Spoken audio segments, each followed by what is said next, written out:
crazy about that at one time. Bodicius guy, went on saying, well, there's there's all kinds of sexism and racism in the zeitgeist movement. And we're like, what are you talking about? He's like, well, you're not sensitive enough about the issue, so therefore you're sexist. And Douglas Millett and I are like, we don't. It's not that we're not sensitive about it; it's that there isn't any, and we don't have that going on here. It's basically these groups those groups in particular that if you're not militant enough about being pro woman and pro black or pro color people of color, then you must obviously be racist or sexist. Yeah. And then there's the socialist groups that for the most part have actually been pretty polite, and anarchist groups. It's kind of like back and forth that. You never know what they're going to say, but some of them have some very unorthodox ideas that they're hoping that because the Venus Project and the Zeitgeist Movement do advocate a stateless society eventually, that we can just become a new, avenue for the recruitment for the anarchist movement. And we are parts of all of those things and none of all of those things. And that would often lead to problems. When I'm debating with an anarchist who believes in a concept like spontaneous order, for example, that somehow if we just eliminate all authority figures, then everybody will just start getting along out of nowhere. That's not a compatible belief, and it doesn't mean that, we basically, the difference being we believe that the environment creates behavior and that we've seen, in fact, that, just turning off authority figures without any kind of system in place for handling the aberrant behavior that will be created can create problems unto itself. Actually, there was a documentary that all watched over with the Machines of Loving Grace that Adam Curtis put out recently, and he pointed out that within these anarchist communes that were supposedly non-authoritarian, there are personalities that will step forward and try to take over, and through social pressures and all of that will have a great deal of authority within a group, even if they have no official authority. Well, what you often find is that many of these anarchists who are pushing for no moderators, no rules, no laws, are also people who happen to know that they are those personalities. They know they will be in control if you get rid of those rules. And that's why they push for it. And I basically would say to them, obviously we do want to get past the point when there are no moderators and no rules, but it doesn't happen by just handing the reins over to whoever's willing to be a bully, and take over. That's been like one of the biggest things I'd have to say, was most polarizing about my experience is that activists have this problem in general. The libertarians are even worse, but, that they will fight each other, because everybody who is an activist is angry about something for the most part. They've got some grudge that they're taking out. I'd say that's true.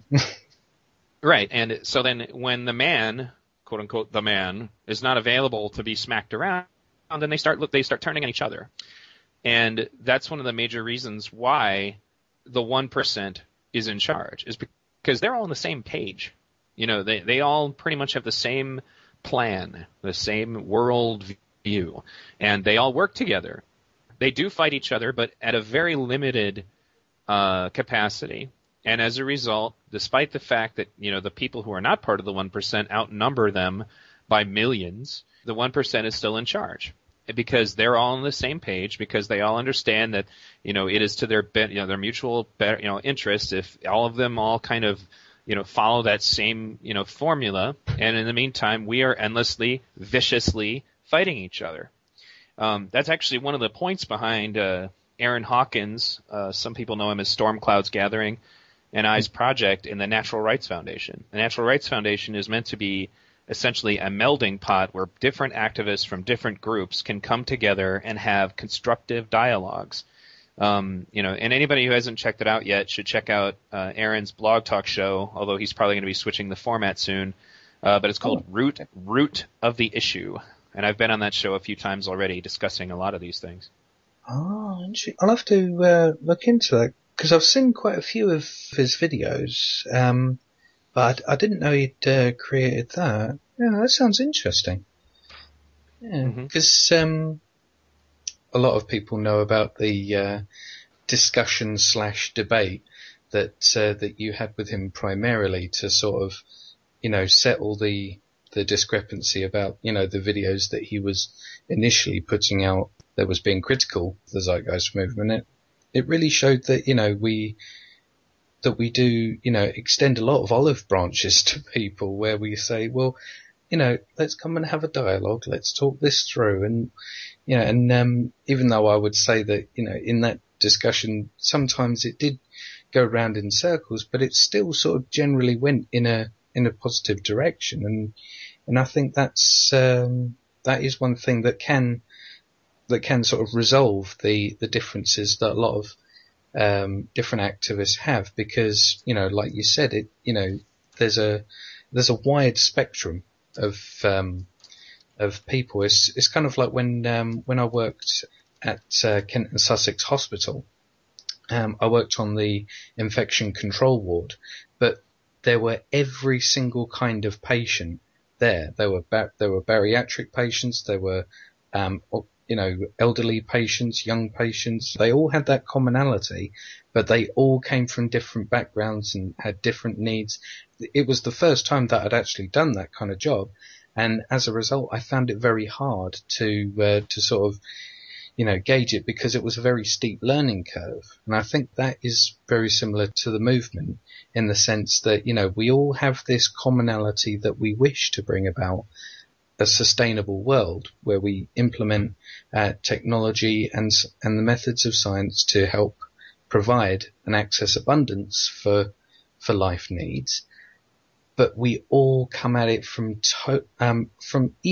completely different angles, and it's like we're all on the same page, but we're all on separate pages at the very same time. It's and I think that's why a lot of debates and discrepancies do come up between Zeitgeist movement activists, because there's that clash where we think to ourselves, because I think one of the sticking points has been whether people think that politics can actually be a method through which social change can be achieved. And especially given your background, I mean, what would you say? Would you say that politics can provide a route? Like if somehow some political party affiliated with the movement, do you think that would be successful? What do you think?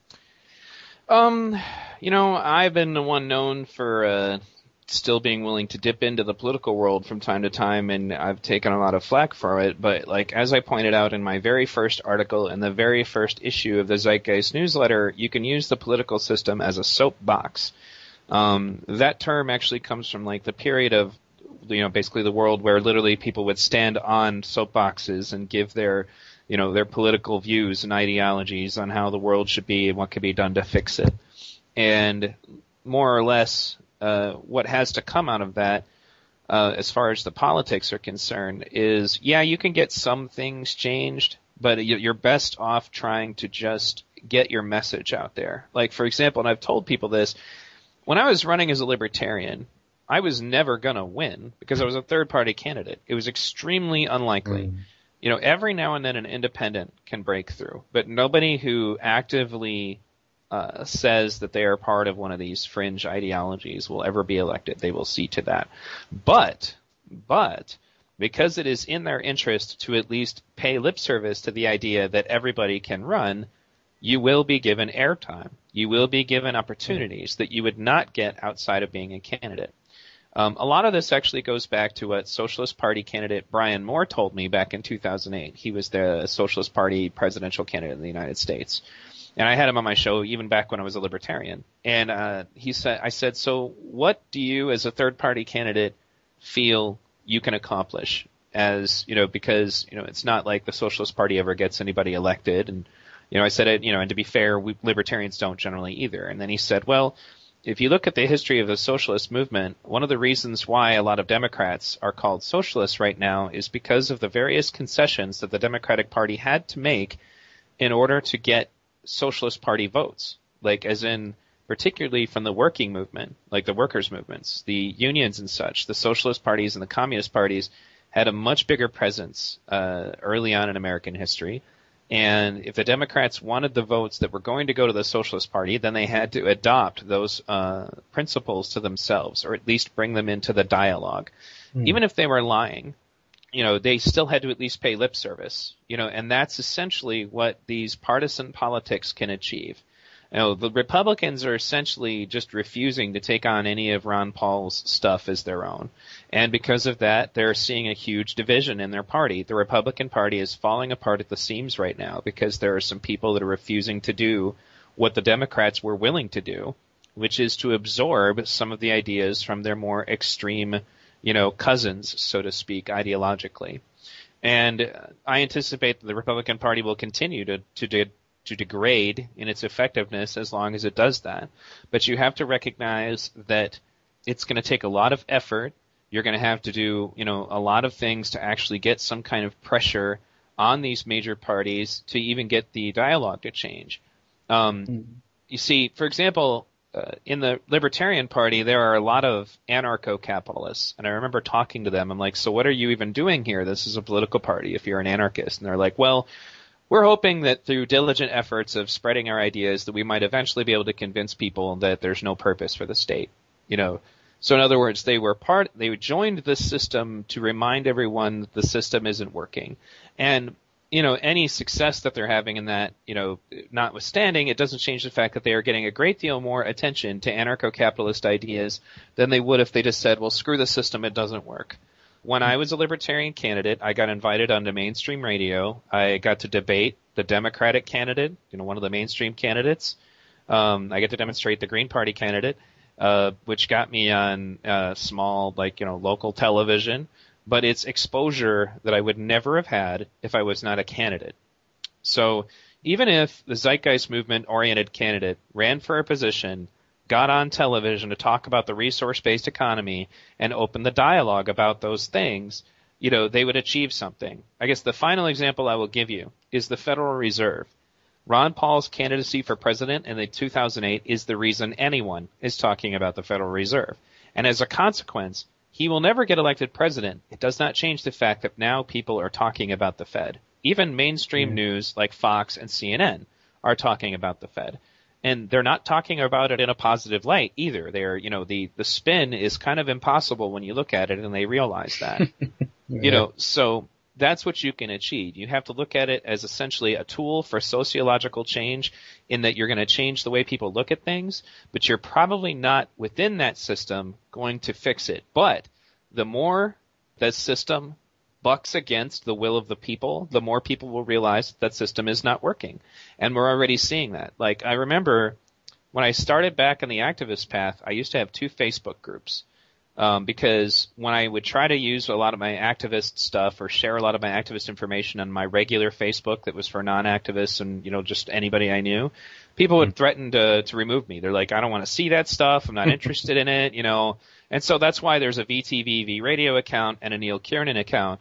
Yeah. And the funny thing is, I've noticed now that over time, through me slowly disseminating just a little bit of my ideas, now all of the dialogue on my non-activist Facebook group has changed. I'm seeing links being posted by people who 2 years ago told me to cut that out, that are things that I would post. In fact, that video that's making the rounds right now, about wealth inequality. I don't know if you've seen it, but I have been circulating that, and I got it on my non-activist Facebook group from one of my friends who was one of the people who said they didn't want to see activist stuff on my Facebook wall.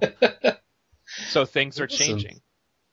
Yeah. So you'd say that that you have over time positively affected the general mindset of the people around you, even in regular parlance, as it were.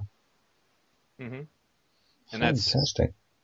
You have to get people to slowly accept these things, but it takes diligence. You can't give up the first time somebody doesn't want to hear it.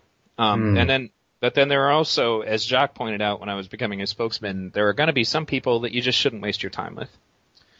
Yeah. Yeah, I mean, I myself, I've always, tried my best to communicate well to people, and even though I've never been the perfect communicator for anything, as we're all imperfect human beings, but I've always strived to to make that good communicative effort. Because the thing is, when